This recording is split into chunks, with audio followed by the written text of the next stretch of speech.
बाल महाभारत पाठ संख्या 3 भीष्म प्रतिज्ञा। तेजस्वी पुत्र को पाकर राजा प्रफुल्लित मन से नगर को लौटे और देवव्रत राजकुमार के पद को सुशोभित करने लगे। तो यहाँ राजा शांतनु अपने तेजस्वी पुत्र जो देवव्रत थे, गंगा में तीर चला रहे थे, उसी को साथ लेकर के आनंदित मन से आनंदित होकर के वो अपना नगर वापस आ गए और अपने राज्य में देवव्रत राजकुमार के पद को सुशोभित करने लगे।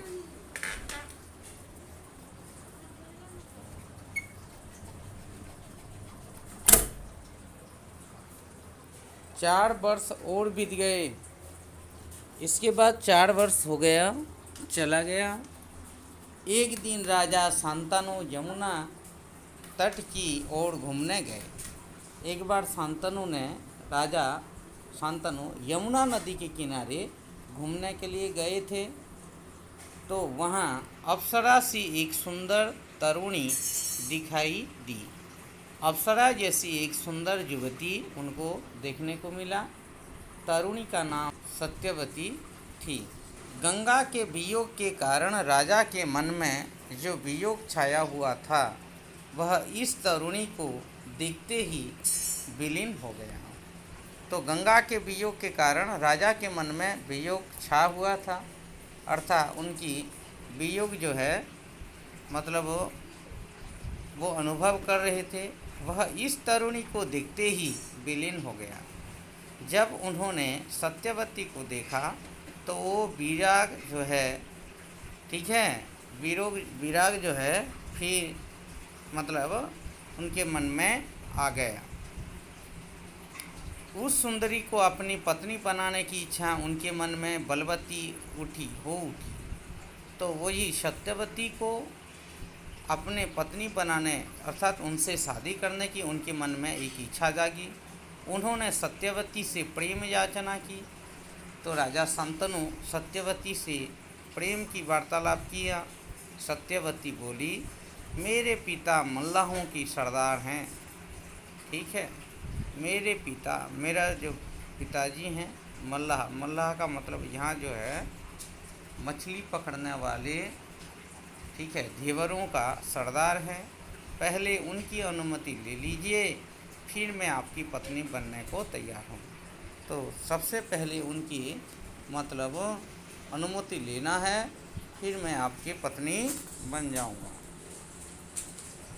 राजा शांतनु ने जब अपनी इच्छा उन पर प्रकट की तो राजा शांतनु जाकर सत्यवती के पिता के सामने जब अपनी बात बताया तो केवटराज ने कहा, धीवरों का राजा केवटराज ने कहा, आपको मुझे एक वचन देना पड़ेगा। यहाँ भी गंगा की तरह केवटराज ने एक वचन मांगा, बात मांगा, संकल्प करना पड़ेगा। राजा ने कहा, जो मांगोगे दूंगा, यदि वह मेरे लिए अनुचित ना हो। अगर कोई भी चीज़ ऐसा हो जो मेरे लिए अनुचित ना हो, उसको मैं देने को तैयार हूँ। केवटराज बोले, आपके बाद हस्तिनापुर की राज सिंहासन मेरी लड़की का पुत्र बैठेगा। तो आपके बाद, अगर आपकी मृत्यु के बाद, तो मेरे जो लड़की मैं आपको शादी के लिए दूंगा, सत्यवती का ही पुत्र मतलब बैठेंगे हस्तिनापुर के राज सिंहासन पर। इस बात का आप मुझे वचन दे सकते हैं? तो इस बात की गारंटी आप दे सकते हैं? केवटराज की शर्त राजा शांतनु को नागवार लगी, अर्थात जहर की तरह लगी। तुरंत गंगासूत को छोड़कर अन्य किसी राजगद्दी पर बिठाने की संकल्पना तक उसने ना हो सकी।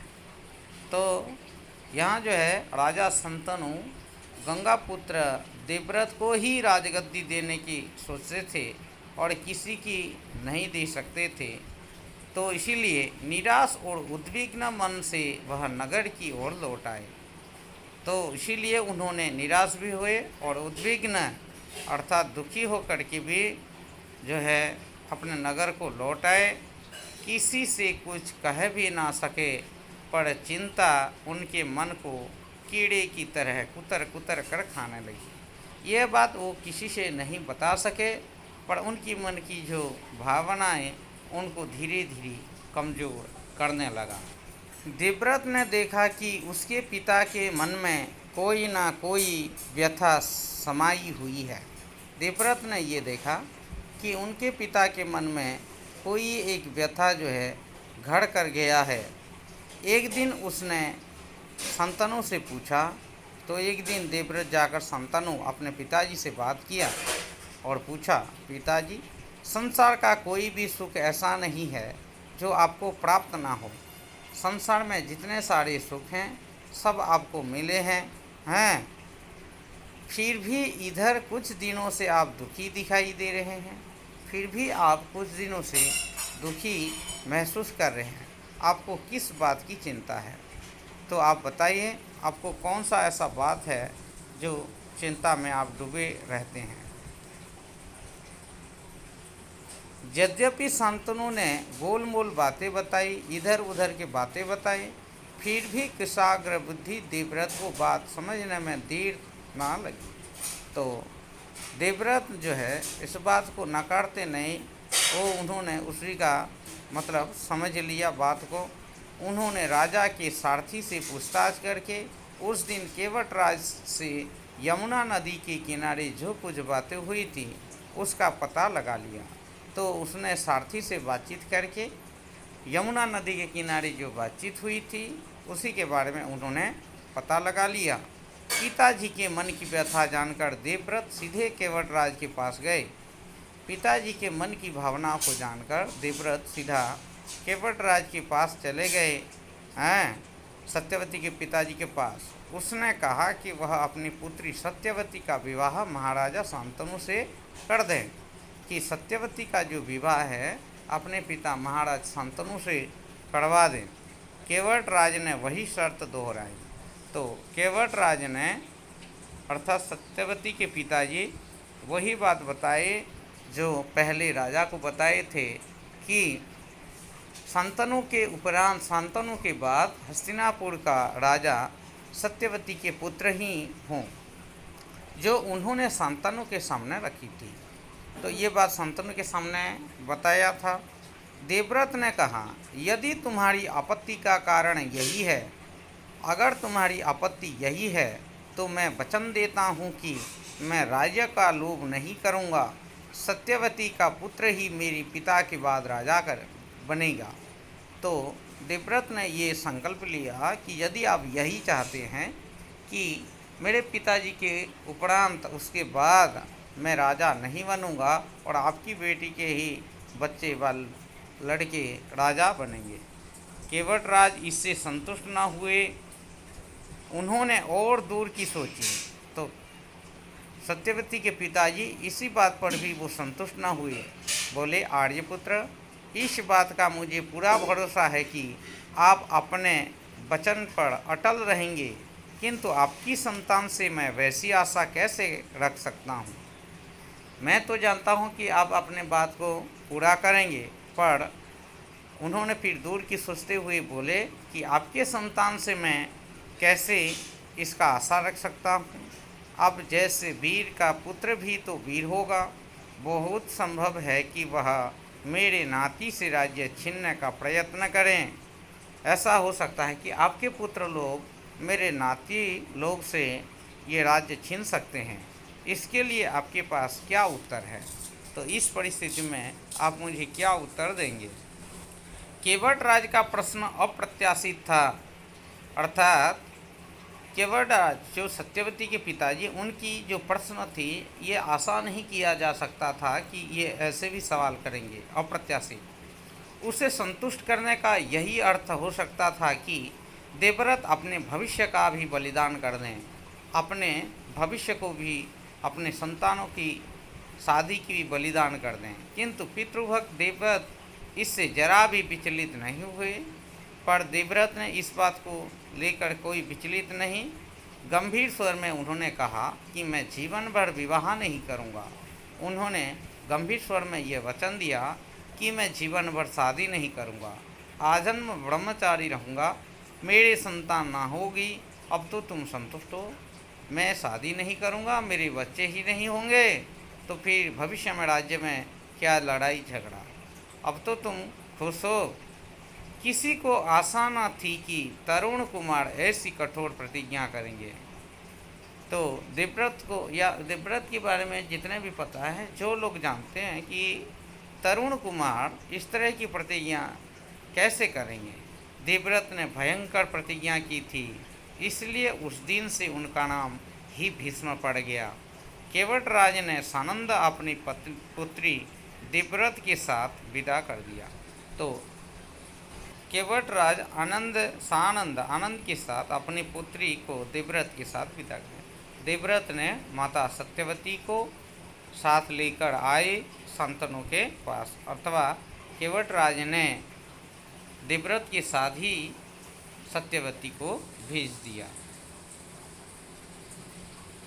सत्यवती से शांतनु के दो पुत्र हुए।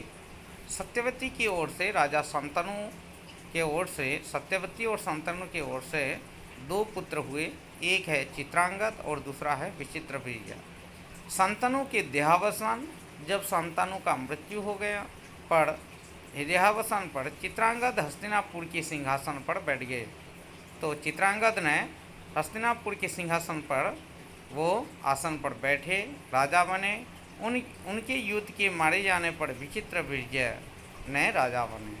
तो वो कोई युद्ध में उनकी मृत्यु हो गई, तो उसके स्थान पर विचित्रवीर्य का मतलब वीर्य को राजा बना दिया गया। विचित्रवीर्य की दो रानियां थी, अंबिका और अंबालिका। विचित्रवीर्य की दो रानी थी, एक अंबिका और दूसरा अंबालिका। अंबिका के पुत्र थे धृतराष्ट्र और अंबालिका के पंडु। धृतराष्ट्र के पुत्र कौरव कहलाए और पांडु के पांडव कहलाए। तो अंबिका और अंबालिका, इसमें से अंबिका का पुत्र था धृतराष्ट्र, अंबालिका के पांडु, राजा पांडु थे। धृतराष्ट्र के पुत्र को कौरव कहते थे और पांडु के पुत्र को पांडव कहते थे। महात्मा भीष्म शांतनु के बाद के कुरुक्षेत्र युद्ध का अंत होने तक उस विशाल राजवंश के सामान्य कुलनायक और पूज्य बने रहे। शांतनु के बाद कुरु वंश का क्रम यह रहा। तो महात्मा भीष्म शांतनु के बाद कुरुक्षेत्र युद्ध तक अंत होने तक, अर्थात महाभारत युद्ध के अंत तक वो विशाल राजवंश का सामान्य कुल नायक, ठीक है, कुल के नायक बन के रहे, बड़े लोग बन के रहे, पूज्य बने रहे। शांतनु के बाद कुरुवंश का क्रम यह रहा। जब शांतनु मर गए